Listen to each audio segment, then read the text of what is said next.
Africa လူတွေစားကြတဲ့ဖူဖူနဲ့ egusi soup စားကြမယ်။တော့ဒီလိုအထုပ်ပုံစံမျိုးနဲ့လာတာပေါ့နော်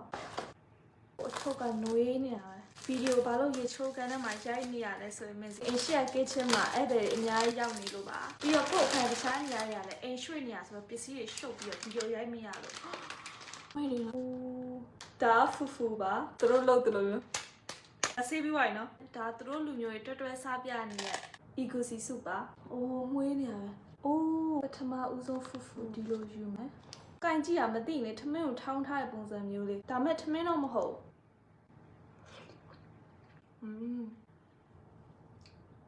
โอ้တော်တော်ကောင်းတယ်ဖူဖူကလေတော်တော်များပြောကြအဲ့လိုစားရင်အရန်နူးညံ့ဝါးစရာတော့မလိုဘူးတဲ့လုံးဝစိမ့်စိမ့်လေးနဲ့လေမှုေးပြီးတော့အမဲသားလားကြက်သားလားမသိ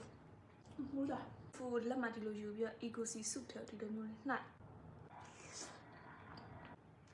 အာဖရိကအစားအစာမျိုးစစ်ခုမှစားဘူးလားနိုင်ဂျီးရီးယားအစားအစာလို့လည်းပြောကြတယ်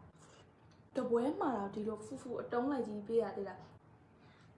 အမေစီဝယ်တာဘတ်300ပဲပေးရတယ်ဆိုင် Nigerian လူမျိုးကိုယ်တိုင်ဖွင့်ထားတဲ့ဆိုင်သေးလားတို့လူမျိုးတွေအများကြီးလာစားတဲ့ဆိုင်ပေါ့နော်